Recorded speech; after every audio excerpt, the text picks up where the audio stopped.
الحمد للہ وکفا وسلام علی عبادہ الذین اصطفیٰ اما بعد اعوذ باللہ من الشیطان الرجیم بسم اللہ الرحمن الرحیم محمد الرسول اللہ سبحان ربک رب العزت عما یصفون وسلام علی المرسلین والحمد للہ رب العالمین اللہم صلی علی سیدنا محمد وعلی آل سیدنا محمد وبارک وسلم۔ گھروں میں عام طور پر دیکھا گیا ہے کہ سیرپ کی بوتلوں پر لکھا ہوتا ہے شیک ویل بیفور یوز، استعمال کرنے سے پہلے اس کو اچھی طرح ہلا لیجیے۔ اگر اس کو ہلا لیا جائے تو اس کی افادیت بڑھ جاتی ہے۔ کچھ ایسا معلوم ہوتا ہے کہ اللہ رب العزت کے ہاں بھی یہی دستور ہے، جب کسی بھی بندے کو انعام سے نوازنا چاہتے ہیں تو اس سے پہلے اس کو آزماتے ہیں، اور اس کی دلیل قرآن عظیم الشان میں ملتی ہے۔ اللہ تعالیٰ ارشاد فرماتے ہیں وَإِذِ ابْتَلَىٰ إِبْرَاهِيمَ رَبُّهُ بِكَلِمَاتٍ فَأَتَمَّهُنَّ، یاد کر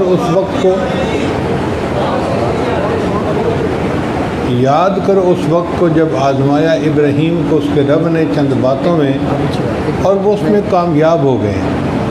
قَالَ إِنِّي جَاعِلُكَ لِلنَّاسِ إِمَامًا، اللہ نے فرمایا اے میرے ابراہیم میں تجھے انسانوں کا امام بناتا ہوں۔ تو پہلے آزمائے گئے، پھر کامیاب ہونے پر ان کو امامت اللہ نے عطا فرما دی۔ چنانچہ سیدنا ابراہیم علیہ السلام کو اللہ نے حکم دیا اے میرے خلیل آپ میرا گھر تعمیر کیجیے۔ بیت اللہ اس سے پہلے تھا،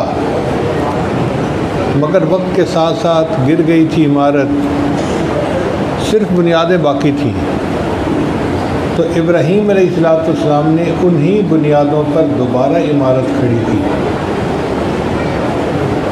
اب صاف ظاہر ہے کہ مزدور جب مزدوری کرتا ہے تو اس کو اجرت ملتی ہے۔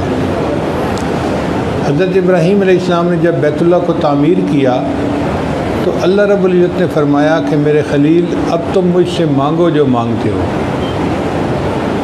ہم لوگوں کے ہاں عادت ہے کہ مزدور کو لانے سے پہلے مزدوری طے کرتے ہیں، بھئی 300 روپیہ دیں گے دن کا یا 400 دیں گے۔ جو امیر لوگ ہوتے ہیں وہ طے نہیں کرتے، وہ کہتے ہیں آؤ ہمارا کام کر دو ہم تمہیں خوش کر دیں گے۔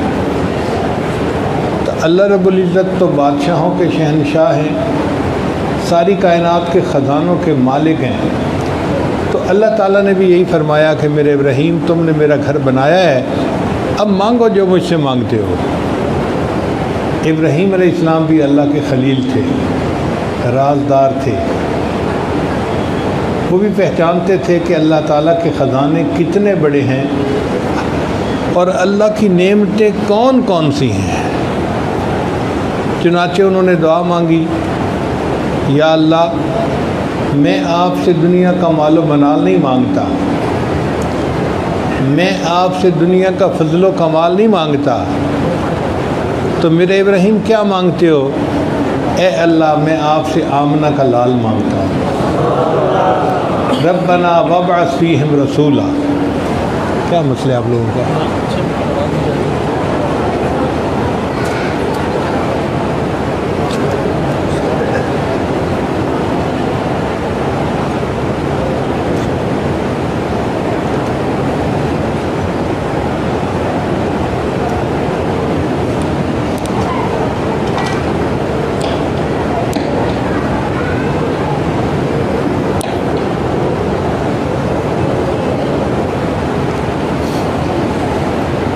چنانچہ ابراہیم علیہ السلام نے دعا مانگی کہ اے اللہ میں نے گھر بنا دیا، اس کو آباد کرنے والے کو بھیج دیجیے۔ میں نے مسجد بنا دی، عبادت سکھانے والے کو بھیج دیجیے۔ میں نے مدرسہ بنا دیا، پڑھانے والے کو بھیج دیجیے۔ اے اللہ اب اپنے محبوب کو دنیا میں بھیج دیجئے تاکہ وہ انسانیت کو آ کے دین سکھائیں۔ چنانچہ نبی علیہ السلام نے ارشاد فرمایا کہ میں اپنے دادا ابراہیم علیہ السلام کی دعا کی قبولیت بن کے دنیا میں آیا ہوں۔ تو ابراہیم علیہ السلام نے دعا مانگی اور اللہ تعالیٰ نے نبی علیہ السلام کو دنیا میں مبعوث فرمایا۔ اب یہ جو واقعہ ہے یہ قرآن مجید میں بیان ہوا۔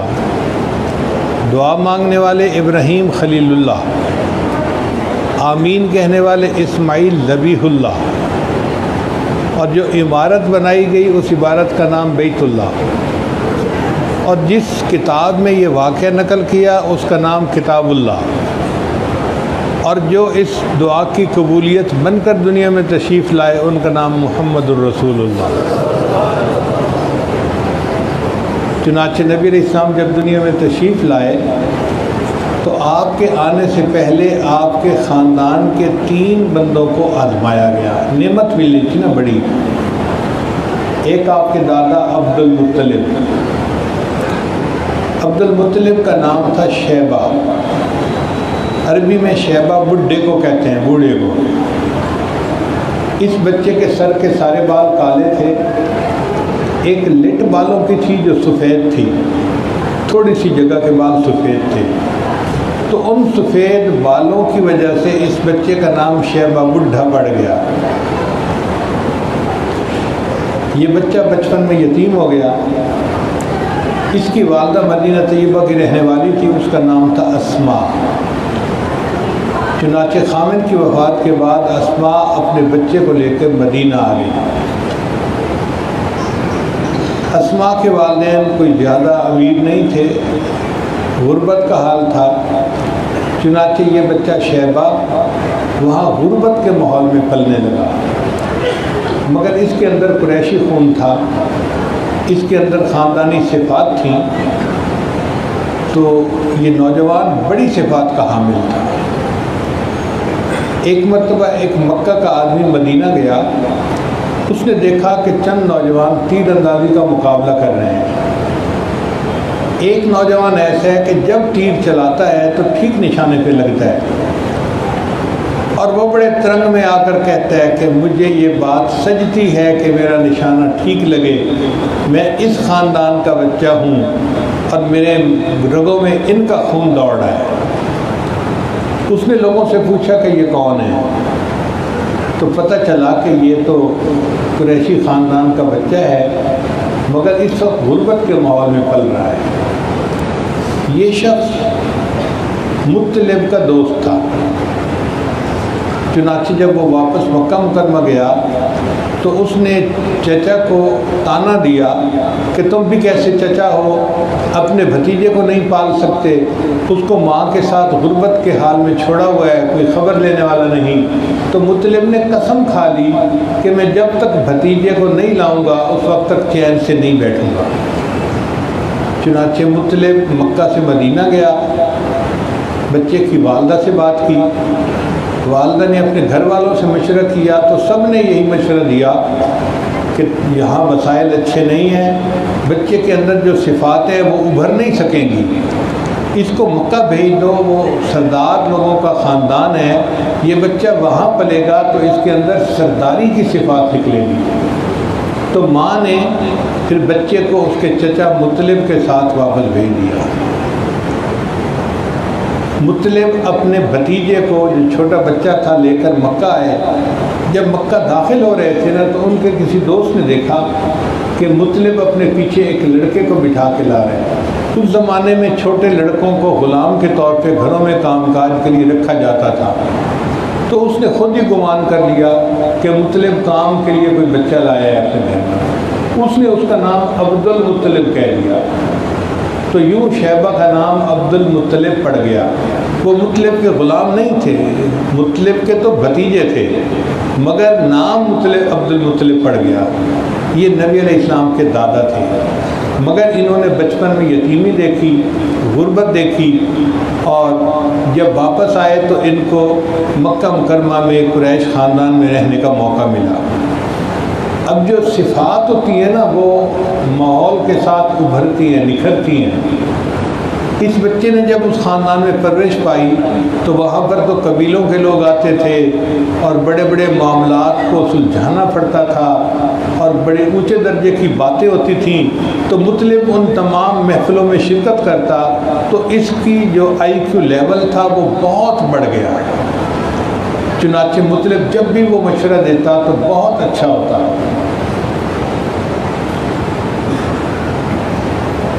لوگوں نے جب یہ دیکھا کہ مطلب کے اندر دوسرے بچوں کی بجائے زیادہ صفات ہیں تو انہوں نے اس کو زیادہ اہمیت دینی شروع کر دی۔ چنانچہ ایک وقت ایسا آیا کہ انہوں نے مطلب کو اپنے خاندان کا بڑا بنا دیا کہ جی ہمارے خاندان کا سردار عبد المطلب ہے۔ حالانکہ وہ تو سردار نہیں تھے، ایک نوجوان تھا۔ جب اس کو خاندان کا بڑا بنا دیا گیا تو اس بچے کو احساس ذمہ داری ہوا کہ میرے اوپر ذمہ داریاں عائد ہیں، اب مجھے ان کو پورا کرنا ہے۔ ان ذمہ داریوں میں سے ایک ذمہ داری یہ تھی کہ مکہ مکرمہ میں پانی کہیں نہیں ملتا تھا۔ زمزم کا کنواں اسماعیل علیہ السلام کے ذریعے اللہ نے جاری کیا تھا، مگر وقت کے ساتھ ساتھ یہ بند ہو گیا تھا اور اس زمانے میں کہیں پانی نہیں تھا۔ اب جہاں پانی نہ ہو تو وہاں رہنا، زندگی گزارنا مشکل ہوتا ہے۔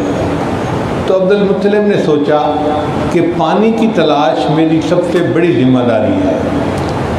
چنانچہ اس نے کدال بنوایا اور اس نے زمزم کے کنویں کو کھودنا شروع کر دیا، تلاش کرنا شروع کر دیا۔ وہ سارا کا سارا پتھریلا علاقہ تھا، جہاں کھودتا چٹان توڑتا، نیچے پھر پتھر ہوتے، پھر دوسری جگہ توڑتا، پھر تیسری جگہ توڑتا۔ گرمیوں کا موسم، 50 ڈگری سینٹی گریڈ کا ٹیمپریچر، اور یہ نوجوان پسینے پسینے، تھکتا نہیں تھا اور زمین کی کھدائیاں کر کر کے کنویں کو تلاش کر رہا تھا۔ پتہ نہیں تھا کہ کنواں ہے کہاں، تو بس ایک آئیڈیا لگا کر ادھر کھودا ادھر کھودا، کامیابی نہیں ہو رہی تھی۔ کچھ لوگ ایسے بھی تھے جو اس کو پاگل سمجھتے، دیوانہ سمجھتے، مگر عبد المطلب اپنی دھن کا پکا تھا، اس کو اپنی ذمہ داری کا احساس تھا۔ وہ کھودتا رہا مگر پانی نکلتا نہیں تھا۔ ایک دن عبد المطلب نے منت مانی کہ اللہ، آپ نے مجھے 12 بیٹے دیے ہیں، میں ان میں سے ایک بیٹے کو آپ کے نام پر قربان کروں گا اگر مجھے زمزم کا پانی مل گیا۔ نظر مانی، منت مانی۔ اللہ کی شان دیکھیں کہ چند دن کے بعد مطلب نے ایک چٹان کو توڑا، اس کے نیچے زمزم کا کنواں تھا اور پانی نکل آیا۔ پانی کا نکل آنا اتنا بڑا بریک تھرو تھا کہ پورے مکہ کے لوگوں میں خوشی کی لہر دوڑ گئی۔ اب ان کو پانی اپنے شہر میں مل گیا، زندگی گزارنی آسان ہو گئی۔ چنانچہ لوگوں نے سوچا کہ بھئی عبد المطلب نے پوری قوم کو پانی دیا ہے، اب اس کو کوئی اس کا انعام دینا چاہیے۔ چنانچہ انعام کے طور پر پوری قوم نے مل کر عبد المطلب کو بیت اللہ کی چابیاں حوالے کر دی۔ یوں عبد المطلب والی بیت اللہ بن گئے، بیت اللہ کے کنجی بردار، متولی بن گئے۔ شروع میں متولی نہیں تھے، زمزم کو تلاش کرنے کی برکت سے اللہ نے ان کو والی بیت اللہ بنا دیا۔ چنانچہ عبد المطلب نے ایک دن سوچا کہ اللہ نے تو میری نظر پوری کر دی، اب مجھے بھی اپنی بات پوری کرنی چاہیے، اپنے بیٹوں میں سے ایک بیٹا اللہ کے نام پہ قربان کرنا چاہیے۔ چنانچہ انہوں نے 12 بیٹوں کے نام پرچیاں لکھی اور پھر ان میں قرعہ اندازی کی۔ قرعہ اندازی کی تو نام آیا عبداللہ کا۔ یہ عبد المطلب کا وہ بیٹا تھا جو سب سے زیادہ خوبصورت تھا، سب سے زیادہ منور چہرہ تھا، سب سے زیادہ شریف اچھے اخلاق والا بچہ تھا۔ اس کو دیکھ کے ہر بندے کا دل خوش ہوتا تھا، اور اسی بچے کا نام نکل آیا کہ اس کو قربان کرنا ہے۔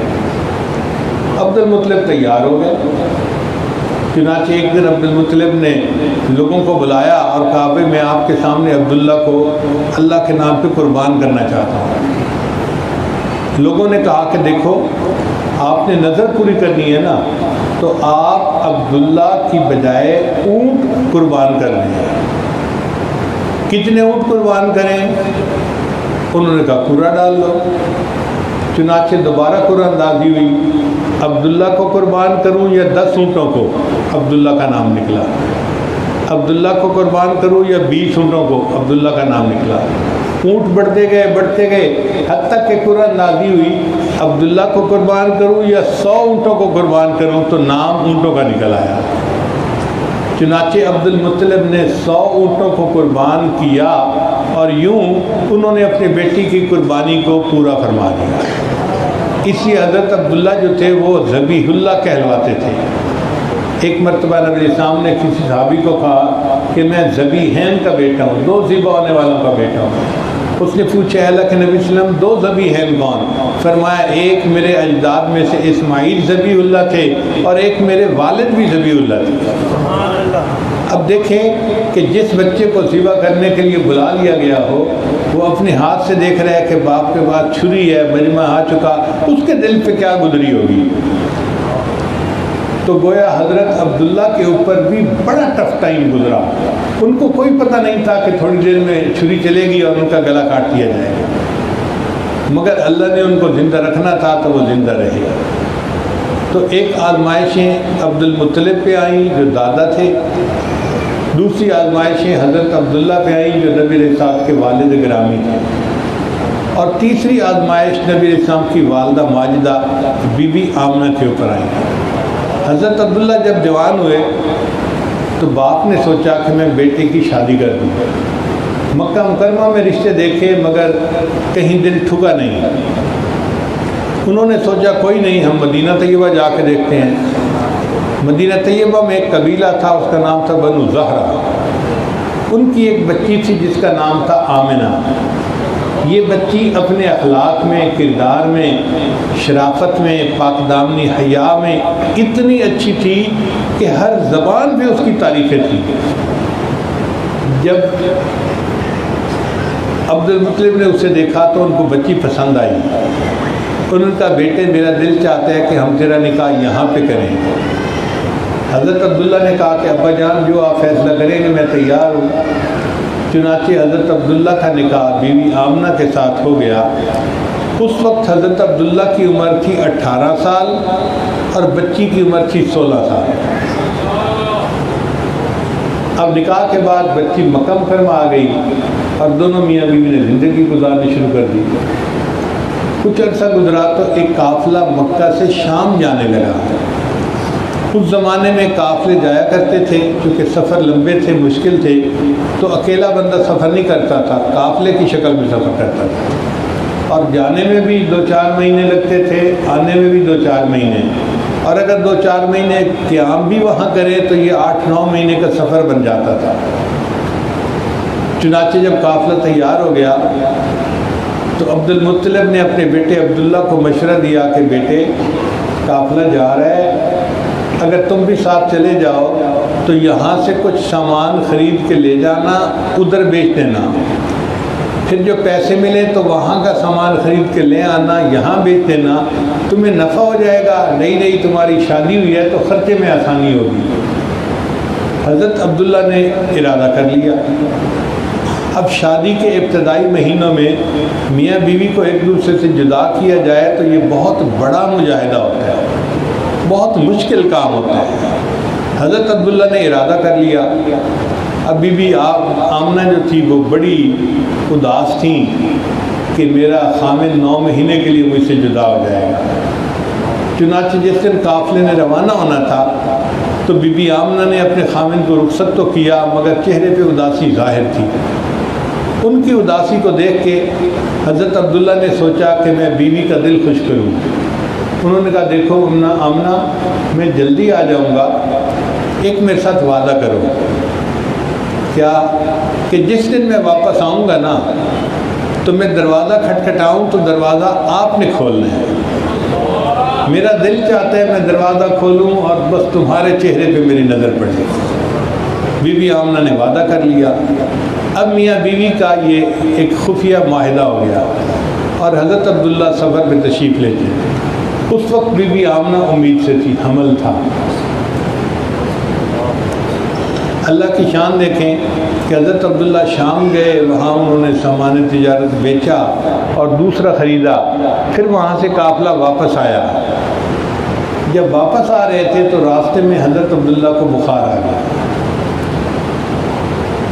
بخار کی وجہ سے کمزوری بھی کافی ہو گئی اور دیکھنے والے کو بھی محسوس ہوتا تھا کہ بہت نقاہت ہے۔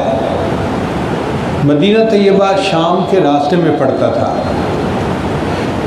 جب یہ لوگ مدینہ طیبہ پہنچے اور حضرت عبداللہ کو اپنے میکے والوں نے، سسرال والوں نے دیکھا تو انہوں نے کہا عبداللہ تم سفر روک لو، ہم تمہارا علاج معالجہ کرواتے ہیں، جب صحت مند ہو جاؤ گے تو پھر واپس چلے جانا۔ چنانچہ حضرت عبداللہ وہیں رک گئے اور باقی قافلہ مکہ مکرمہ آ گیا۔ جس دن قافلہ نے مکہ مکرمہ پہنچنا تھا اس دن مکہ کے گھروں میں خوشیاں تھیں، ہر گھر میں عید کا سماں تھا۔ عورتیں اپنے خامدوں کے آنے پر خوشی سے پھولی نہیں سماتی تھیں، گھروں کی صفائی، بچوں کو نہلایا، کپڑے پہنائے، خود نہا دھو کے اچھے کپڑے پہنے، کھانے بنائے، وہ اپنے خامدوں کا استقبال کرنا چاہ رہی تھی۔ اب بی بی آمنہ نے وعدہ کیا ہوا تھا عبداللہ آپ دروازہ کھٹکھٹائیں گے تو میں دروازہ کھولوں گی اور میں دروازہ کھولنے میں دیر نہیں لگاؤں گی۔ چنانچہ بی بی آمنہ میں بھی اچھے کپڑے پہنے اور دروازے کے اندر کی طرف دروازے کے قریب ہی بیٹھ گئی کہ جب دروازہ کھٹکھٹایا جائے گا تو مجھے کھولنے میں دیر نہ لگے۔ اللہ کی شان کہ ظہر ہو گئی، عصر ہو گئی، مغرب ہو گئی، حضرت عبداللہ نہیں آئے۔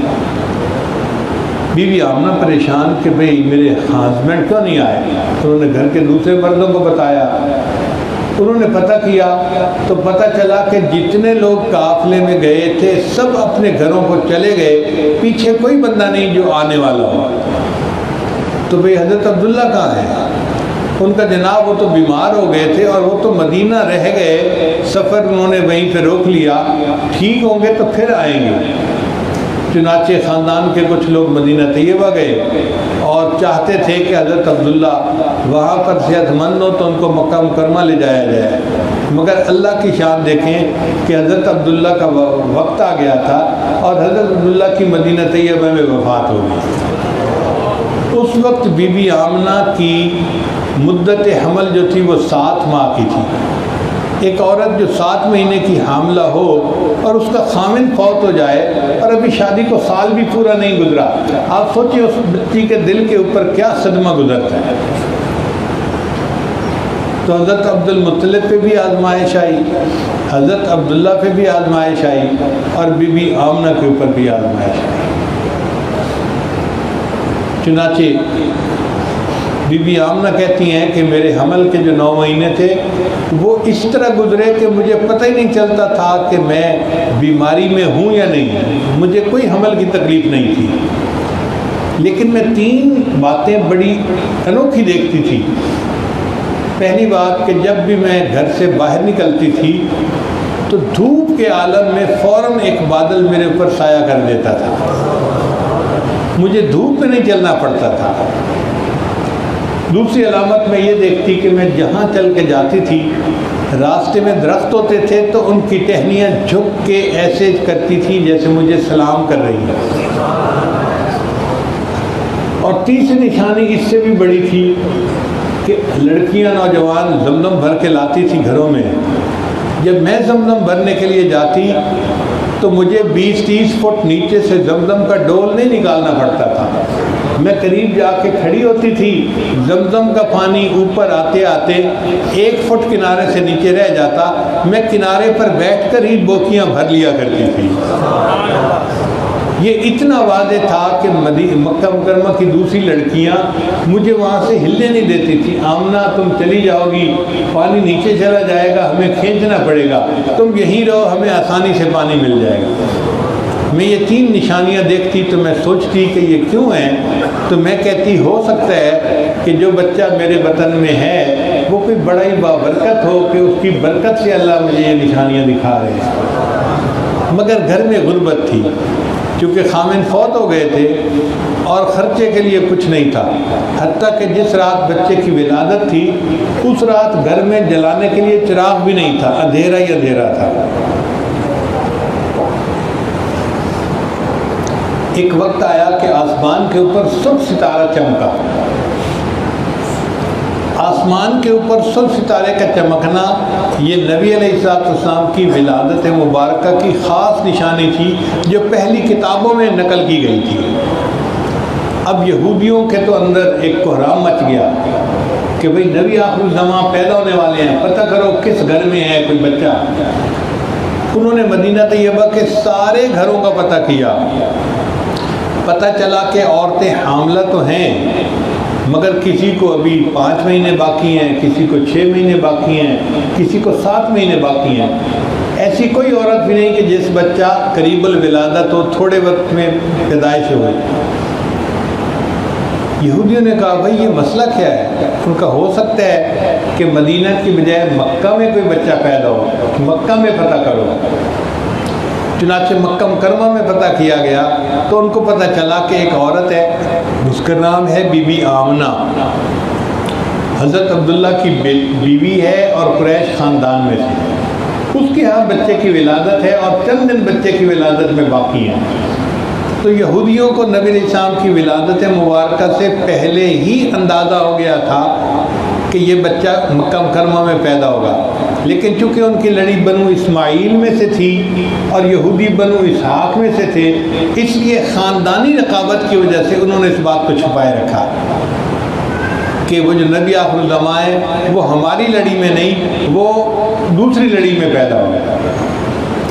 اللہ کی شان دیکھیے کہ ایک رات ایسی بھی آئی کہ جس رات میں جو کسرا بادشاہ تھا اس کے محل کے 14 کنگرے گر گئے اور اس نے ایک خواب دیکھا کہ عربی اونٹ جو ہے وہ گھوڑوں کو دھکیل کے عرب سے باہر نکال رہے ہیں.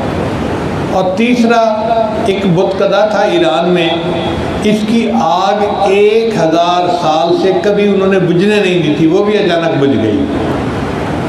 یہ 3 عجیب نشانیاں تھیں. چنانچہ کسرا اٹھا صبح، اس نے خواب کی تعبیر دینے والوں کو بلایا اور کہا کہ مجھے بتاؤ میں نے یہ خواب دیکھا ہے. انہوں نے کہا جی لگتا ہے کوئی ایسا بچہ پیدا ہونے والا ہے کہ آپ کی خاندان کے 14 اور بادشاہیاں چلیں گی، پھر آپ سے وہ سلطنت چھین لے گا. آپ کے 14 کنگرے گرے ہیں نا، تو 14 بادشاہیاں چلیں گی. پھر تو کسرا خوش ہو گیا، 14 بادشاہیوں میں بڑا ٹائم لگے گا. اور اس کو یہ پتہ نہیں تھا کہ اس کے بعد جو اس کے بادشاہ بننے تھے نا، ایک کے بعد دوسرا، دوسرے کے بعد تیسرا، مرتے گئے اور حضرت عمر لانو کے زمانے میں 14 بادشاہیاں مکمل ہو گئیں اور مسلمانوں نے کسرا کی تخت تاج کو فتح کر لیا. جو آتش کدہ کی آگ بجھی تھی اس میں کیا حکمت تھی کہ اللہ نے یہ پیغام دے دیا کہ آگ کی اور بتوں کی پوجا کرنے والوں، اب بت پرستی کا زمانہ چلا گیا اور دنیا کو توحید کا سبق دینے والا دنیا میں آ گیا ہے. اور عربی اونٹوں نے جو گھوڑوں کو دھکیل کے باہر کیا تھا تو اصل میں یہ مسلمانوں صحابہ کو اللہ نے فتح دینی تھی اور انہوں نے غیر مسلموں کو جزیرہ عرب سے نکال دینا تھا. پھر آسمان کے ستارے بھی جھک گئے، یعنی ایسے لگتا تھا کہ ستارے بالکل قریب آ گئے. بی بی آمنہ حیران تھی کہ یہ کیا نشانی ہے، مگر وہ نہیں سمجھی. بچے کی ولادت ہوئی. بی بی آمنہ کہتی ہیں کہ میں نے جیسے ہی بچے کو اپنے بستر پہ لٹایا ولادت کے بعد تو بچہ اوندا ہو گیا، یعنی بچے نے دنیا میں آتے ہی اپنے رب کو سجدہ کیا. اب بی بی آمنہ خوش بہت تھی کہ اللہ نے مجھے بیٹے سے نوازا، اور بیٹا خوبصورت بھی اتنا تھا کہ جو دیکھتا تھا اس کا دل لبھا لیتا تھا. صبح ہوئی تو حضرت عبد المطلب آئے جو بچے کے دادا تھے. انہوں نے بچے کو دیکھا. اس زمانے میں دستور یہ تھا کہ جب بھی مکہ میں کوئی بچہ پیدا ہوتا تو اس کو بیت اللہ میں برکت کے حصول کے لیے لے جایا جاتا تھا. چنانچہ حضرت عبد المطلب نے اس بچے کو اٹھایا اور کہا کہ میں اس کو بیت اللہ لے جاتا ہوں برکت کے لیے. عبد المطلب کو یہ پتہ نہیں تھا کہ یہ وہ ہستی ہیں کہ جو کائنات کے لیے رحمت بن کے دنیا میں آئی ہیں. بہرحال انہوں نے بیت اللہ میں لے گئے، دعائیں کی، اور تھوڑی دیر کے بعد بچے کو لے کے واپس آئے۔ تو بی بی آمنہ نے پوچھا آپ نے بچے کا کوئی نام سوچا ہے؟ تو حضرت عبد المطلب نے کہا کہ ہاں میں نے 2 نام سوچے ہیں، یہ نام کسی نے پہلے نہیں رکھے ہوں گے۔ کون کون سے نام؟ ایک نام میں نے محمد سوچا ہے اور ایک نام میں نے احمد سوچا ہے۔ اور واقعی یہ دونوں نام نبی علیہ السلام کو سجدے تھے۔ محمد کا مطلب وہ ہستی کہ جس کی دنیا میں اتنی تعریفیں کی گئی ہوں کہ اتنی تعریفیں کسی اور کی نہ کی گئی ہوں، اور ہمارے محبوب صلی اللہ علیہ وسلم پہ یہ لفظ سجدہ ہے۔ نبی علیہ السلام کی تعریفیں مسلمانوں نے بھی کی، عیسائیوں نے بھی کی، ہندوؤں نے بھی کی، سکھوں نے بھی کی، حتیٰ کہ دہریوں تک نے بھی ان کی تعریفیں کی ہیں، غیر مسلموں نے بھی تعریفیں کی ہیں۔ انسانی تاریخ میں جتنی تعریفیں نبی علیہ السلام کی گئی ہیں کسی اور ہستی کی تعریفیں نہیں کی گئی۔ تو آپ صلی اللہ علیہ وسلم حقیقت میں محمد تھے، اتنی تعریفیں کبھی کسی کی نہ ہوئی ہوں۔ اور نبی علیہ السلام احمد بھی تھے۔ احمد کا معنی وہ ذات جو اللہ کی اتنی تعریفیں کرے کہ اتنی تعریفیں کوئی اور کر ہی نہ سکے۔ اور نبی علیہ السلام احمد بھی تھے، چنانچہ آپ نے اللہ کی عظمت کو کھول کر بیان کیا اور دنیا میں اللہ کی ایسی تعریفیں کی جو کوئی نہیں کر سکتا۔ پھر نبی علیہ السلام نے فرمایا قیامت کے دن اللہ مجھے مقام محمود عطا فرمائیں گے، اور میں مقام محمود پہ جا کر سجدہ کروں گا اور اللہ کی ایسے تعریفیں کروں گا، نہ تعریفیں اس سے پہلے کسی نے کی ہوں گی، نہ کوئی بعد اس کے تعریف کر سکے گا۔ تو میرے آقا صلی اللہ علیہ وسلم اللہ کی ایسی تعریفیں کریں گے۔ تو آپ صلی اللہ علیہ وسلم احمد بھی تھے، محمد بھی تھے، تو نام تو بہت اچھے تھے، ماں نے بھی پسند کیا۔ اب عربوں میں ایک دستور تھا کہ جب بچہ پیدا ہوتا تھا تو اس کو پرورش کے لیے دیہات میں بھیج دیا جاتا تھا۔ اس کی 2 وجوہات تھیں۔ ایک وجہ تو یہ تھی کہ مکہ مکرمہ ایک پبلک پلیس تھی، قافلے آتے جاتے رہتے تھے، وہاں ٹھہرتے تھے، اور قافلوں کے آنے جانے کی وجہ سے وہاں پر وائرس پھیل جاتی تھی، وبا پھیل جاتی تھی، اور جب وبا پھیلے تو پھر بچے جلدی اثر قبول کرتے ہیں، بیمار ہو جاتے ہیں، فوت ہو جاتے ہیں۔ تو لوگ یہ چاہتے تھے کہ ہم بچے کو اس پبلک پلیس سے جلدی نکال دیں تاکہ بچے کو کوئی بیماری نہ پکڑ لے، تو وہ دیہات میں صحت افزا مقام پہ بھیج دیتے تھے۔ اور دوسری وجہ یہ تھی کہ قافلوں کے آنے کی وجہ سے عربوں میں جو کچھ الفاظ تھے وہ باہر کی زبانوں کے بھی آ گئے تھے، تو عربوں کو اپنی زبان پہ بڑا ناز تھا۔ وہ نہیں چاہتے تھے کہ ہمارے بچے کے میری بول چال میں کوئی عجمی لفظ آئے، لہذا وہ بچے کو دیہات میں بھیج دیتے تھے۔ ایک تو بچے کی زبان خالص عربی رہے گی اور ایک بچے کی صحت بھی اچھی رہے گی۔ چنانچہ مکہ مکرمہ سے کوئی 80 کلومیٹر کے فاصلے پر ایک شہر ہے، اس کا نام ہے طائف۔ طائف کے قریب ایک قبیلہ تھا، بنو سعد اس کا نام تھا۔ تو وہاں کی کچھ عورتوں نے پروگرام بنایا کہ کیوں نہ ہم جائیں اور مکہ مکرمہ سے بچے لے کے آئیں، ان کو ہم پالیں گی، واپس کریں گی تو ہمیں اس کا انعام ملے گا اور ہمیں فائدہ ہوگا۔ چنانچہ 10 عورتیں طائف سے سفر کے اوپر چل پڑی۔ ان میں ایک عورت نام تھی جس کا نام تھا حلیمہ۔ حلیمہ کہتے ہیں حلم والی عورت کو، جس کے اندر بردباری اور تحمل مزاجی ہو، جلدی غصہ نہ کرنے والی ہو۔ وہ بھی اپنے خاوند کے ساتھ ان عورتوں کے ساتھ مکہ مکرمہ آئی۔ ان کے پاس ایک اونٹنی تھی اور ایک گدھی تھی، مگر دونوں جانور کمزور تھے۔ اب باقی عورتیں آگے نکل جاتی اور یہ میاں بیوی پیچھے کمزور جانوروں پہ سوار آ رہے ہوتے۔ پھر جب عورتوں کے پاس پہنچتے تو پھر سفر شروع ہوتا، پھر سب عورتیں آگے نکل جاتی ہیں، پیچھے رہ جاتے۔ جب 5-10 مرتبہ ایسا ہوا تو ان عورتوں نے بات کی، حلیمہ آپ کے جانور کمزور ہیں اور بہت دیر لگا رہے ہیں اور ہم نے واپس گھر بھی جانا ہے، ہمیں آپ اجازت دیں، ہم چلی جاتی ہیں، ہم بچوں کو لے کے مغرب سے پہلے واپس اپنے گھر پہنچیں گی، آپ آ جانا، آپ کے جانور کمزور جو ہیں۔ چنانچہ حلیمہ اور اس کے خاوند نے اجازت دے دی، اور عورتیں جو تھیں وہ جلدی مکہ مکرمہ پہنچ گئیں۔ مکہ مکرمہ میں جن گھروں کے اندر لڑکے تھے اور ان کے باپ زندہ تھے، ان عورتوں نے ان بچوں کو گود میں اٹھا لیا۔ کچھ عورتیں بی بی آمنہ کے گھر بھی آئیں۔ جب انہوں نے سنا کہ بچے کا والد تو فوت ہو گیا تو وہ سوچنے میں پڑ گئی کہ ہم بچے کو پالیں گے بھی صحیح، باپ تو ہے نہیں، تو ہمیں کون انعام دے گا، تو محنت کا فائدہ کوئی نہیں، لہذا وہ بچے کو لیے بغیر چلی گئی۔ اب جب انہوں نے بچوں کو نہ لیا تو بی بی آمنہ کے دل پہ اور زیادہ زخم لگا۔ ایک تو خاوند جدا تھا، اور دوسرا اب ان کے بیٹے کو کوئی پالنے کے لیے تیار نہیں ہو رہا تھا۔ تو بی بی آمنہ سوچ رہی تھی اے کاش میرا خاوند زندہ ہوتا، وہ میرے بچے کے لیے کھلونے لاتا، اے کاش میرا بچہ بڑا ہوتا تو باپ اس کو انگلی پکڑ کے بازار کی سیر کروانے کے لیے جاتا۔ مگر بی بی آمنہ کو پتہ نہیں تھا کہ اللہ تعالیٰ کی طرف سے مقدر یہ ہے کہ اے آمنہ، اس کے لیے باپ کو کھلونے لانے کی ضرورت نہیں، میں اس بچے کے لیے آسمان کے چاند کو کھلونا بنا دوں گا۔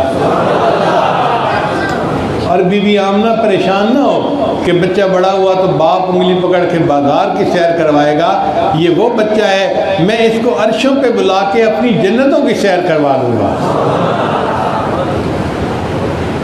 چنانچہ حلیمہ سعدیہ بی بی آمنہ کے گھر پہنچی۔ انہوں نے کہا کہ جی میں بچہ لینے کے لیے آئی ہوں۔ بی بی آمنہ نے بتا دیا کہ چارپائی پہ بچہ سویا ہوا ہے اور بچے کے اوپر پتلی ململ کا کپڑا جو ہے وہ بچھایا گیا ہے۔ تو بی بی آمنہ کہتی ہیں کہ میں نے سنا کہ بچے کا باپ نہیں ہے، مگر میرے دل میں خیال آیا کہ میں بچے کو دیکھوں تو صحیح کہ بچہ کیسا ہے۔ وہ فرماتی ہیں کہ جب میں نے وہ تھوڑا سا کپڑا ہٹایا نا تو بچہ سویا ہوا تھا، کپڑا ہٹنے سے بچے نے آنکھیں کھولیں اور مجھے دیکھ کر مسکرایا۔ اب اس بچے کی مسکراہٹ میں اتنی خوبصورتی تھی کہ میں تو دل ہی دے بیٹھی، اور میں نے دل میں سوچا حلیمہ تجھے پیسے تو نہیں ملیں گے، لیکن اس بچے کی جو مسکراہٹ ملے گی اس کی تو کوئی قیمت ہی نہیں ہے۔ تو میں نے فیصلہ کر لیا میں نے بچے کو لینا ہے، کچھ ملے یا نہ ملے۔ اب حلیمہ مسکرا رہی ہے تو بی بی آمنہ نے پوچھا حلیمہ مسکرا کیوں رہی ہو؟ حلیمہ نے جواب دیا میں دیہات کی رہنے والی ہوں اور میں نے بڑے بچوں کو دیکھا ہے، مگر جتنا کیوٹ جتنا خوبصورت یہ بچہ ہے نا میں نے ایسا کبھی بچہ نہیں دیکھا۔ تو جب حلیمہ نے یہ بات کہی تو بی بی آمنہ کہنے لگی حلیمہ تم دیہات کی بات کرتی ہو، میں شہروں کی رہنے والی ہوں، مدینہ میں بھی رہی مکہ میں بھی رہی، میں نے شہروں میں بھی کوئی اتنا خوبصورت بچہ نہیں دیکھا۔ حضرت عبد المطلب نے یہ بات سنی تو وہ فرمانے لگے کہ حلیمہ تو نے دیہات میں ایسا خوبصورت بچہ نہیں دیکھا، اور آمنہ تو نے شہروں میں ایسا خوبصورت بچہ نہیں دیکھا، اور میں تو ملکوں کا سفر کرنے والا بندہ ہوں، میں نے ملکوں سفر کیا ہے، میں نے ملکوں میں ایسا خوبصورت بچہ نہیں دیکھا۔ اور اگر اس وقت جبرائیل علیہ السلام پاس ہوتے اور ان سے کوئی پوچھتا کہ جی آپ بھی ذرا اپنے کمنٹس دیں، تو جبرائیل علیہ السلام کہتے حلیمہ تم نے دیہات میں ایسا بچہ نہیں دیکھا، آمنہ تم نے شہروں میں نہیں دیکھا، عبد المطلب آپ نے ملکوں میں نہیں دیکھا، میں تو پوری دنیا کے انسانوں کو دیکھ چکا ہوں، میں نے پوری دنیا کے انسانوں میں کوئی ایسا خوبصورت بچہ نہیں دیکھا۔ اور اگر اس وقت اللہ تعالیٰ سے جبرائیل علیہ السلام پوچھتے کہ یا اللہ آپ اس بچے کے بارے میں کیا فرماتے ہیں، تو ہمیں گمان یہ ہے کہ اللہ کی طرف سے جواب آتا حلیمہ تو نے گاؤں میں ایسا بچہ نہ دیکھا، آمنہ تو نے شہروں میں نہ دیکھا، عبد المطلب تو نے ملکوں میں نہ دیکھا، اور جبرائیل تو نے دنیا میں نہ دیکھا، اور میں کائنات کا بنانے والا پروردگار ہوں، میں نے اپنی ساری مخلوق میں ایسا خوبصورت بچہ نہیں دیکھا۔ چنانچہ شاعر کہتا ہے حسینہ جمیلاں دا منہ توڑ دیتا، محمد بڑھا کے قلم توڑ دیتا۔ اللہ نے اپنے حبیب صلی اللہ علیہ وسلم کو اتنا خوبصورت بنایا تھا کہ جو دیکھتا تھا دل دے بیٹھتا تھا۔ واللیل سیاہی زلفوں کی چہرہ والضحیٰ اس کا، واللیل سیاہی زلفوں کی چہرہ والضحیٰ اس کا، سارے جہاں کا پیارا ہے آپ محب ہے خدا اس کا، رب نے بنایا جب اس کو خود آپ کہا سبحان اللہ۔ اللہ نے جب اپنے محبوب کو بنایا تو محبوب کی خوبصورتی کو دیکھ کے اللہ نے خود سبحان اللہ کہا۔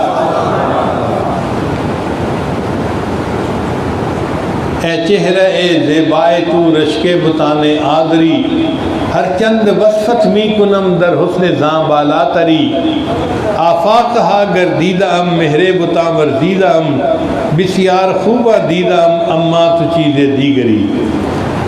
چنانچہ نبی علیہ السلام کی ولادت مبارکہ ایسے حال میں ہوئی کہ گھر کے اندر خرچے کے لیے تیل جلانے کے لیے یعنی چراغ جلانے کے لیے تیل بھی نہیں تھا، مگر اللہ نے کائنات کو ایک نعمت عطا فرمائی جس نے پوری کائنات کے لیے رحمت للعالمین بن کے آنا تھا۔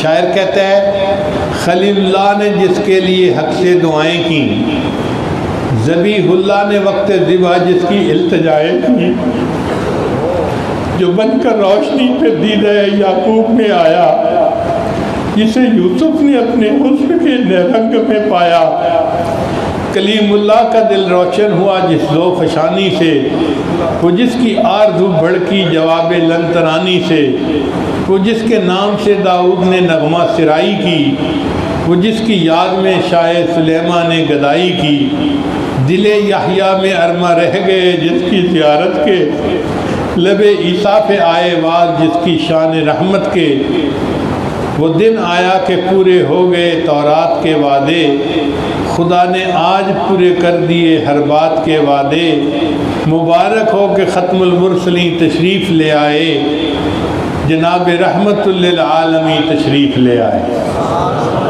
تو اللہ کے پیارے حبیب صلی اللہ علیہ وسلم اس دنیا میں تشریف لائے اور آپ کی ولادت مبارکہ پوری کائنات کے لیے رحمت تھی۔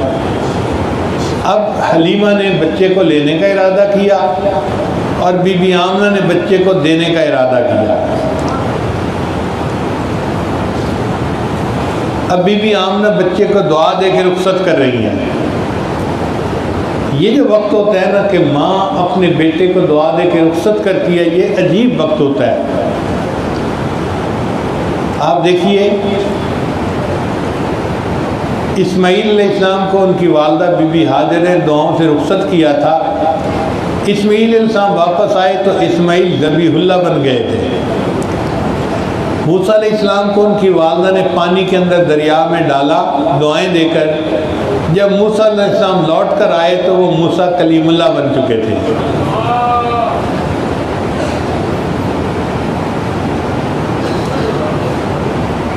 عبد المطلب کو ان کی والدہ اسماء نے دعائیں دے کے مدینہ سے مکہ مکرمہ بھیجا۔ عبد المطلب جب لوٹ کر ماں کے پاس آئے تو وہ والی بیت اللہ بن چکے تھے، اور آج بی بی آمنہ ایک چھوٹے بچے کو دعائیں دے کے رخصت کر رہی ہے، اور بی بی آمنہ نہیں جانتی تھی یہ بچہ لوٹ کر آئے گا تو ایک وقت آئے گا کہ یہ محمد الرسول اللہ بن چکا ہوگا۔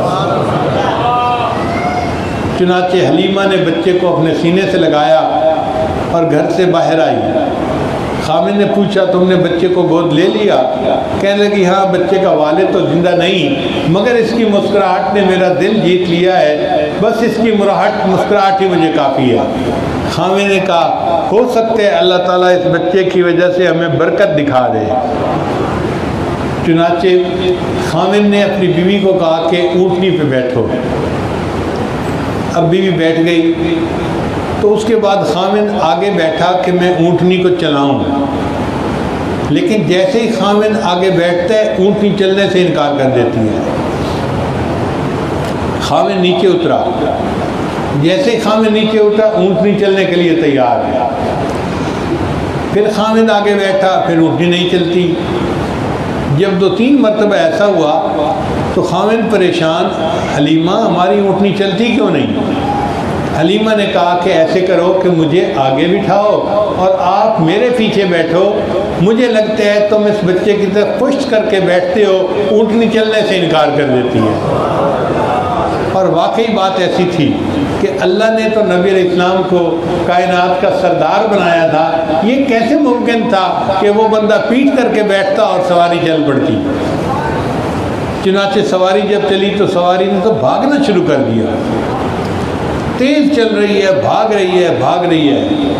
اللہ کی شان دیکھیں کہ جو عورتیں پہلے بچوں کو لے کر آ چکی تھیں وہ ابھی راستے میں تھیں کہ حلیمہ کی سواری ان تک آ پہنچی، اور جب ان تک پہنچی تو حلیمہ کی سواری ان سے بھی آگے بڑھنے لگی، تو عورتیں بڑی حیران ہوئیں۔ انہوں نے کہا حلیمہ کیا تم نے سواری تبدیل کر لی ہے؟ حلیمہ نے جواب دیا سواری تو میں نے تبدیل نہیں کی، سواری کا سوار تبدیل ہو گیا ہے۔ چنانچہ وہ سواری اتنا تیز چلی کہ سب عورتوں سے پہلے واپس اپنے گھر پہنچی۔ اب جب گھر پہنچی تو حلیمہ کے گھر میں 4-5 بکریاں تھیں، بوڑھی تھیں، دودھ نہیں دیتی تھیں۔ چنانچہ اس دن حلیمہ کے خاوند نے دیکھا کہ سب بکریوں کے تھن دودھ سے بھرے نظر آتے ہیں۔ اس نے کہا حلیمہ برتن لاؤ، دودھ بہت ہے بکریوں کے تھنوں میں دودھ نکال لوں گا۔ چنانچہ گھر کے جتنے خالی برتن تھے وہ سارے کے سارے دودھ سے بھر گئے۔ اب اتنے دودھ کو دیکھ کے حلیمہ کا خاوند حیران ہو گیا، کہنے لگا کہ حلیمہ واقعی جس بچے کو تو لائی ہے یہ کوئی بڑا بابرکت بچہ ہے، اللہ نے ہمیں اس کی برکت آنکھوں سے دکھا دی ہے۔ اللہ نے اپنے بعد پیغمبروں کو محلوں میں پالا، موسیٰ علیہ السلام کو فرعون کے محل میں پالا، حضرت یوسف علیہ السلام کو عزیز مصر کے محل میں پالا۔ اللہ تعالیٰ اگر چاہتے تو اپنے محبوب صلی اللہ علیہ وسلم کو بھی کسی محل میں پال سکتے تھے، مگر اللہ نے اپنے محبوب صلی اللہ علیہ وسلم کو حلیمہ کے غربت قدے کے اندر، کچے مکان کے اندر پالا، کیونکہ اللہ دکھانا یہ چاہتے تھے لوگوں جس کے پاس ککھ نہیں تھا، جب میرا محبوب اس گھر میں آیا تو اب ان کے پاس لکھ آ گیا۔ یہ ساری برکتیں یہ میرے محبوب کی وجہ سے ہیں۔ چنانچہ حلیمہ کی بکریاں اتنا دودھ دیتی تھیں کہ باقی عورتیں آ کے پوچھا کرتی تھی حلیمہ تم اپنی بکریوں کو کہاں چراتی ہو، ہمیں بھی بتاؤ، ہم بکریوں کو وہیں چرائیں، ہماری بکری بھی زیادہ دودھ دیں۔ مگر وہ عورتیں بھی اس بکری کو اسی وادی میں چراتی، باقی بکریاں اتنی دودھ نہیں دیتی تھیں، صرف حلیمہ کی بکریاں زیادہ دودھ دیتی تھیں۔ یہ نبی علیہ السلام کی برکتیں تھیں جو حلیمہ اور اس کے خاوند کو اللہ دکھا رہے تھے۔ حلیمہ کی ایک بیٹی تھی، اس کا نام تھا شیمہ، کوئی 13-14 سال کی عمر ہوگی تقریباً، تاریخ سے جو پتہ چلتا ہے۔ اس کے ذمہ تھا بکریوں کو چرانا، کیونکہ ماں باپ بوڑھے تھے، وہ روزانہ بکریوں کو چرانے جایا کرتی تھی۔ ایک دن حلیمہ نے دیکھا کہ دن کے 10-11 بج گئے ہیں اور شیمہ بکریوں کو لے کر نہیں گئی۔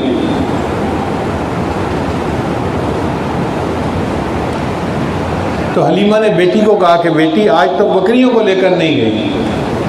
تم نے کہا امی بکریاں کافی ہیں اور میں اکیلی ہوں اور مجھے ان کے پیچھے بھاگنا پڑتا ہے، اور گرمی کا موسم ہے اور بھاگ بھاگ کے میری حالت بری ہو جاتی ہے، میں اکیلی ان کو نہیں چرا سکتی، مجھے ہیلپ کی ضرورت ہے، کوئی میرے ساتھ دے تب میں چراؤں گی ورنہ نہیں۔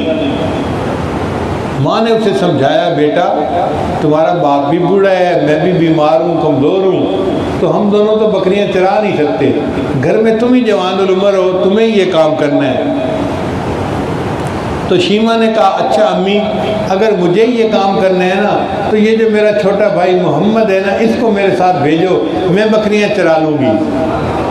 ماں نے کہا کوئی عقل کی بات کرو، تم بکریاں سنبھالو گی یا دودھ پیتے چھوٹے بچے کو سنبھالو گی؟ شیمہ نے کہا امی اگر تو بھائی کو ساتھ بھیجیں گی تو میں بھائی کو بھی سنبھال لوں گی، بکریوں کو بھی سنبھال لوں گی، اور اگر نہیں بھیجیں گی تو مجھ سے بکریاں نہیں سنبھالی۔ تو ماں نے بچی سے پیار سے پوچھا کہ بیٹی بتا اصل مسئلہ کیا ہے؟ تو شیمہ نے جواب دیا امی میں ایک دن چوری چوری بھائی کو ساتھ لے کے گئی تھی، میں نے اس دن 3 باتیں بڑی خاص دیکھی تھیں۔ ماں نے پوچھا بیٹے کون سی باتیں؟ امی ایک بات تو یہ کہ میں سارا دن جہاں بھی گئی ایک بادل میرے اوپر سایہ کرتا رہا، مجھے دھوپ کے اندر چلنا ہی نہیں پڑا۔ اور دوسری بات امی، میں ایک جگہ بھائی کو لے کے بیٹھی تھی، ایک راہب قریب سے گزرا، اس نے میرے بھائی کو دیکھا اور اس کے ہاتھ پاؤں کی کچھ نشانیاں دیکھی، اور پھر مجھے کہنے لگا مجھے لگتا ہے تمہارا بھائی کوئی بہت بڑا انسان، بڑی شخصیت بنے گا۔ امی مجھے اپنے بھائی کی تعریفیں بہت اچھی لگی۔ اور تیسری بات امی آپ کو کیا بتاؤں کہ جہاں میں نے بکریوں کو چرانا تھا میں بھائی کو لے کر گئی اور میری بکریاں جلدی جلدی چرنے لگ گئیں۔ میں ایک جگہ بھائی کو لے کر بیٹھ گئی، میری بکریوں نے پورا گھاس خود چر لیا، پھر جہاں میں بیٹھی تھی ساری بکریاں میرے گرد آ کر بیٹھیں، باقی وقت میں بھی بھائی کا چہرہ دیکھتی رہی، میری بکریاں بھی بھائی کا چہرہ دیکھتی رہی۔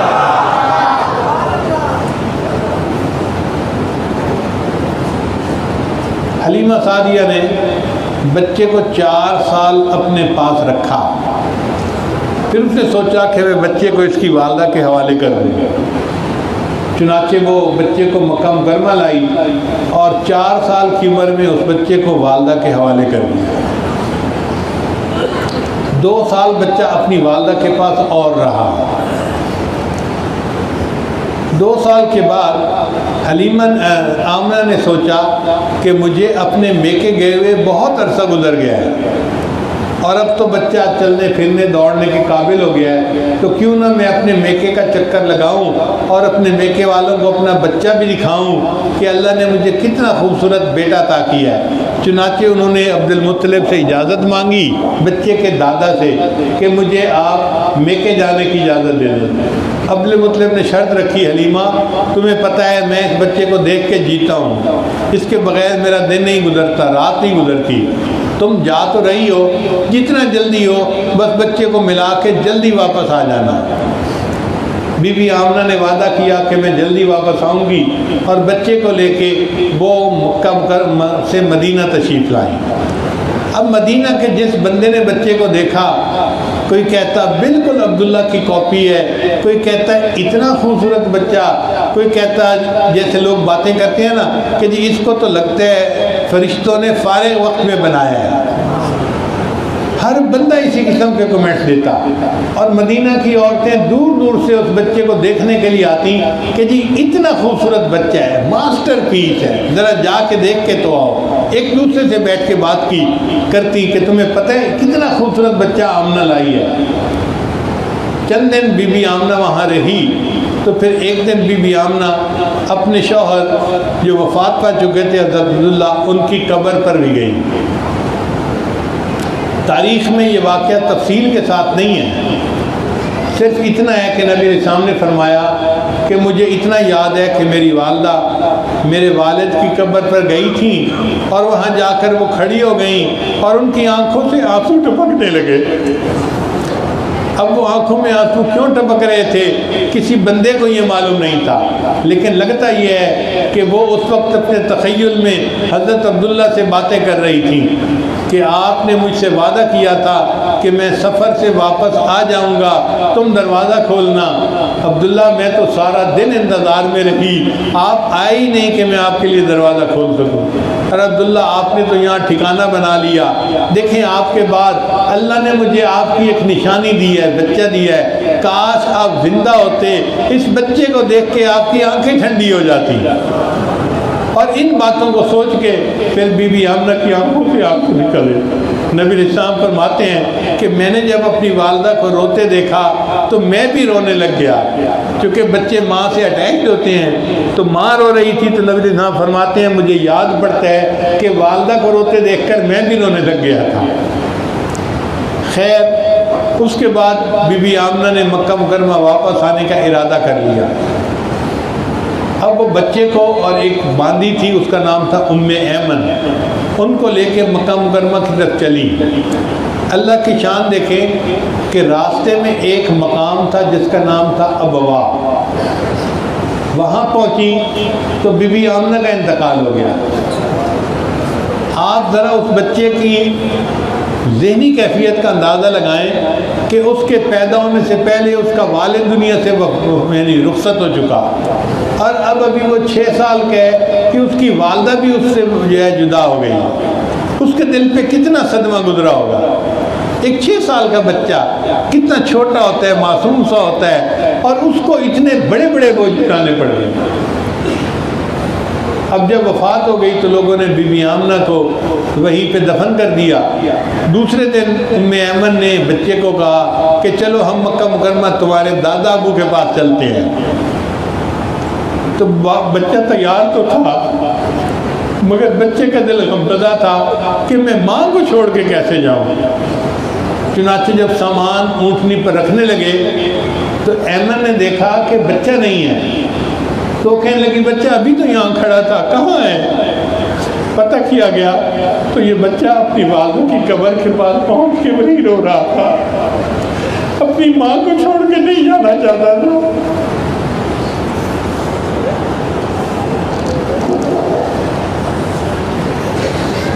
ام ایمن نے بہت سمجھایا، تمہارے دادا ابو انتظار کر رہے ہوں گے، ہمیں دیر ہو گئی، چلو چلتے ہیں۔ بہرحال اس بچے کو دلاسا دلا کر، تسلی دلا کر ام ایمن نے اپنے ساتھ اونٹنی پہ بٹھایا اور مکہ کا سفر پھر شروع ہو گیا۔ مدینہ سے مکہ کا سفر تقریباً 15 دن لگا کرتے تھے عام طور پر۔ ادھر حضرت عبد المطلب کا حال عجیب تھا، ان کی توقع تھی کہ میری بہو اپنے بیٹے کو لے کے جلدی آ جائے گی، اور اب اتنے دن گزر گئے تھے اور ابھی تک آئی نہیں تھی۔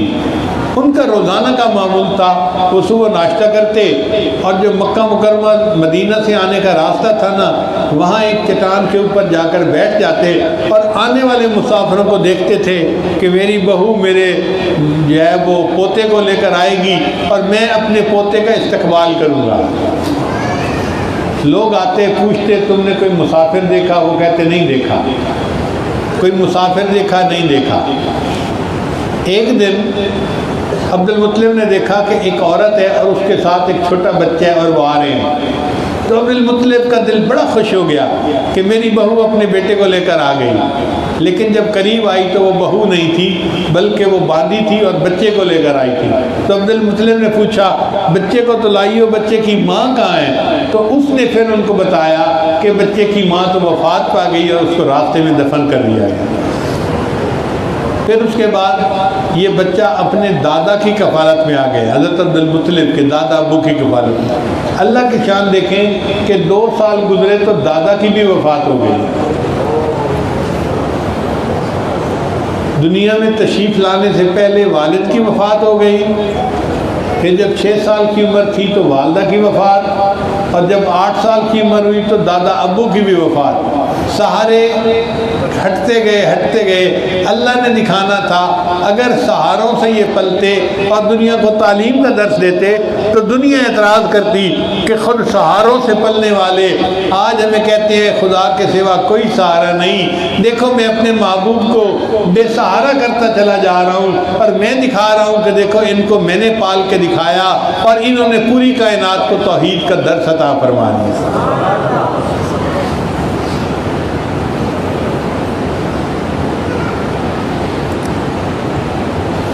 چنانچہ پھر ایک وہ وقت بھی آیا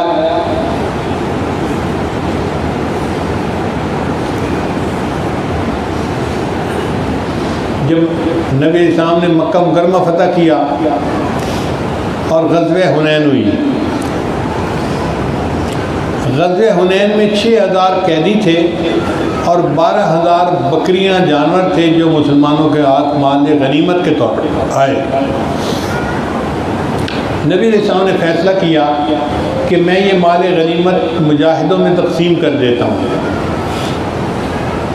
نبی علیہ السلام مال غنیمت مجاہدوں میں تقسیم کر رہے تھے کہ ایک صحابی آئے اور آ کر کہنے لگے اے اللہ کے حبیب صلی اللہ علیہ وسلم، قیدیوں میں ایک عورت ہے، وہ کہتی ہے کہ میں تمہارے صاحب کی بہن ہوں، مجھے ان سے ملاؤ۔ تو نبی علیہ السلام نے فرمایا نہیں، میری تو کوئی بہن نہیں، میں تو عبداللہ کا ایک ہی بیٹا ہوں، پھر ان کی وفات ہو گئی تھی میری پیدائش سے پہلے، میری تو کوئی بہن دنیا میں نہیں، کون دعویٰ کرتی ہے؟ اس کو لاؤ میرے پاس۔ چنانچہ اس عورت کو لایا گیا۔ اس نے آ کر کہا کہ میں آپ کی دودھ شریک بہن شیمہ ہوں، حلیمہ کی بیٹی ہوں، اور آپ کو میری والدہ نے پالا تھا، اس رشتے سے میں آپ کی بہن بنتی ہوں، اور میں آپ کو گودوں میں کھلایا کرتی تھی، اور آپ کے لیے میں نے لوری بنائی ہوئی تھی۔ تو جب اس نے وہ باتیں بتائیں تو نبی علیہ السلام کو یاد آ گیا کہ ہاں واقعی یہ باتیں جو کر رہی ہے ٹھیک کر رہی ہے۔ تو جیسے ہی نبی علیہ السلام کو پتہ چلا کہ یہ میری بہن بنتی ہے، حدیث پاک میں آتا ہے نبی علیہ السلام نے اپنی چادر زمین پر بچھائی اور اس شیمہ کو کہا کہ شیمہ آپ اس میری چادر کے اوپر بیٹھیں، اگر آپ میرے پاس رہیں گی تو ساری زندگی آپ کی کفالت میں کروں گا، اور اگر آپ واپس جانا چاہیں گی تو میں آپ کو آزاد کر دیتا ہوں کہ آپ اپنے خاندان میں واپس جائیں۔ اس نے کہا جی میں تو واپس جانا پسند کروں گی۔ چنانچہ نبی علیہ السلام نے ان کو آزاد کر دیا۔ جب آزاد کر دیا تو وہ کہنے لگی کہ جی آپ مجھے آزاد کر رہے ہیں، میں واپس جاؤں تو قبیلے والے تانا دیں گے کہ خود آزاد ہو کے آ گئی اور باقی قیدیوں کا خیال ہی نہیں رکھا۔ بہن کی سفارش پر نبی علیہ السلام نے اس قبیلے کے جتنے قیدی تھے سب کو آزاد فرما دیا، اور دنیا کو نبی علیہ السلام نے درس دیا کہ بھائی اپنی بہنوں کا یوں احترام اور عزت کیا کرتے ہیں۔ پھر شیمہ نے کہا کہ میں نے آپ کی ایک لوری بنائی ہوئی تھی، ربنا ابق لنا محمدا۔ یہ پوری لوری تاریخ کی کتابوں میں لکھی گئی ہے، ربنا ابق لنا محمدا۔ اس کا معنی یہ ہے اللہ ہمارے محمد کو سلامت رکھنا، ہمارے محمد کو باقی رکھنا۔ جیسے ہم کہتے ہیں نا یہ جیتا رہے، یہ لمبی زندگی ہو، یہ عمر دراز ہوئے، اس طرح کی دعا۔ تو یہ دعا تھی ربنا ابق لنا محمدا۔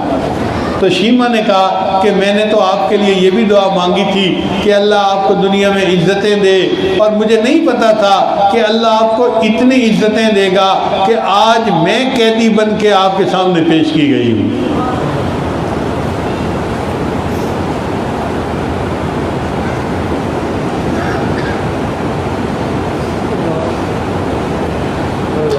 اے رسول امی خاتم المرسلین، تجھ سا کوئی نہیں، تجھ سا کوئی نہیں، ہے عقیدہ یہ اپنا بصدق و یقین، تجھ سا کوئی نہیں، تجھ سا کوئی نہیں، تیرا سکہ رواں کل جہاں میں ہوا، اس زمین میں ہوا، آسماں میں ہوا، کیا عرب کیا عجم سب ہے زیر نگیں، تجھ سا کوئی نہیں، تجھ سا کوئی نہیں۔ چنانچہ ربیع الاول کا مہینہ ہے، یہ نبی علیہ السلام کی ولادت مبارکہ کا مہینہ ہے، اور اس مہینے میں ہر مومن کا دل خوش ہوتا ہے کہ اللہ نے اس کائنات کو رحمت عطا فرمائی تھی۔ اسی نسبت سے آج میں نے کچھ بات آپ کے سامنے کر دی تاکہ آپ نبی علیہ السلام کی ولادت مبارکہ کا پورا قصہ سنیں، گھر میں جا کے عورتوں کو سنائیں، بچے کو سنائیں، اور اس کو گھروں کے اندر ایک دوسرے کے ساتھ تذکرہ کریں تاکہ ہمارے ایک ایک بچے کو پتہ ہونا چاہیے کہ نبی علیہ السلام کی ولادت مبارکہ کا قصہ کیا تھا۔ نبی آتے رہے، آخر میں نبیوں کے امام آئے۔ میں اب بات مکمل کر رہا ہوں۔ نبی آتے رہے، آخر میں نبیوں کے امام آئے، وہ دنیا میں خدا کا آخری لے کر پیام آئے، جھکانے آئے بندوں کی جبیں اللہ کے در پر، سکھانے آدمی کو آدمی کا احترام آئے۔ وہ آئے جب تو عظمت بڑھ گئی دنیا میں انسان کی، وہ آئے جب تو عظمت بڑھ گئی دنیا میں انسان کی، وہ آئے جب تو انسان کو فرشتوں کے سلام آئے۔ بروز حشر میں جب نفس نفسی کا سما ہوگا، وہاں وہ کام آئیں گے جہاں کوئی نہ کام آئے۔ اللہ تعالی ہمیں اپنے حبیب صلی اللہ علیہ وسلم کی قیامت میں شفاعت عطا فرمائے، اور ان کی ایک ایک سنت پر محبت کے ساتھ عمل کی توفیق عطا فرمائے۔ وآخر دعوانا ان الحمد للہ رب العالمین۔